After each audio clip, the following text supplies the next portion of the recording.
I think the aggressive timeline that you've had with demolitions and getting down, what, 7,000 Well over 7,000 houses in the last 18 in months. over a year, but you faced criticism in recent months about the way that it was done and the bidding process. How would you respond to that? Well, the one thing I'm sure about is if you don't want to get criticized, don't try to do something.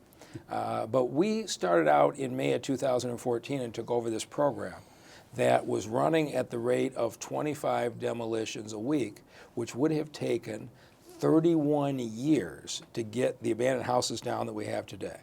We said, let's dramatically ramp it up. We did a bid process in June of 14 where we put out some huge bids where people kind of bid based on the amount of space in the houses as opposed to detailed bids. That got a lot of houses down, but it created a lot of problems. So we didn't repeat that process. We have put them out ever since June of 14 in small individual packages that have been bid. We've been averaging 100 a week, 4 times what it's been. So we're continuing to get stories from the unit price bid in June of 14. There's some legitimate issues, but if we made a mistake, we made a mistake because people going to bed every night worrying if the vacant house next door was going to catch fire and spread to their house. And so we tried to speed up the process. We did speed up the process. We know a whole lot more today than we did in June of 14.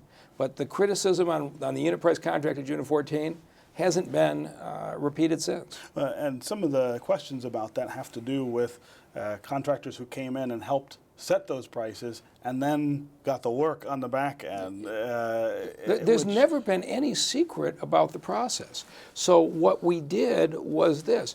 We knew what the average price of a house demolition was.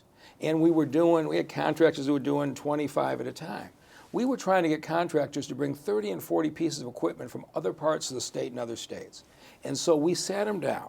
And we said, here's the average price we're paying today, 52 cents a cubic yard. If we were to give each of you 800 houses at 52 cents a cubic yard, the average price today, would you be interested in moving your equipment and doing this? And 4 people in the meeting said, we think we would. We went out for proposals. 3 of the 4 chose to do it. But there was never any secret. It was openly communicated to the state. The state understood what we were doing. And if you were looking back at it saying, how are you ever going to get people to move their equipment from other places and make a long-term commitment to Detroit if there wasn't going to be a large number at what we thought was a fair price? But then the price, once they did the work, they came back with change orders No question that about pushed the price much, much higher to levels that we hadn't seen before. Well, actually, we saw even higher than that afterwards. But that's why we didn't repeat the process. So we were trying to figure out how do you take down, it ended up, we took down 1,400 extra houses in 5 months, which if you were in one of those neighborhoods where one of those 1,400 houses came down, sure. You're really pleased about it.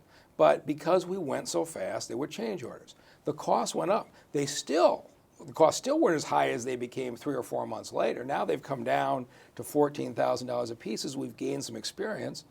But there's no question, Stephen, if I could rewind the clock, would we have done it differently? Yeah, but we hadn't tried it before. And so we were doing what we thought made sense at the time.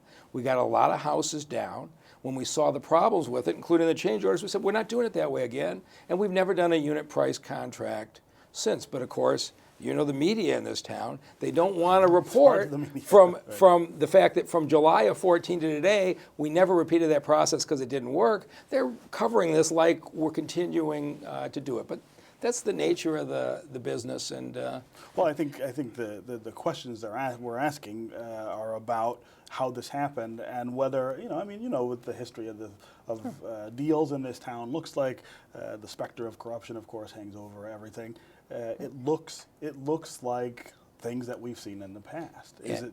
And so there's a whole thing. The state of Michigan signs off on everything we do. There's an email we sent to the state. We want to do this unit price contract, do a large number at a set price, the 52 cents a cubic yard. State says great. We did talk to the contractor saying, are you guys going to be interested at 52 cents a cubic yard? Because if you're not going to be interested, we don't need to bother. It was what we were paying. It was the right thing to do. When we got interest, we went forward. Anybody who's ever dealt with unit price contracts in construction, and it's not an uncommon thing, knows this is how it works. There was never any secret about it. And so But as I say, we haven't used that process again since June of 14, so we've learned. And I won't tell you we've done anything perfect, but I will never criticize my staff for making a mistake trying to do too much. And if anything, they made mistakes trying to go too fast because of the condition of the neighborhoods.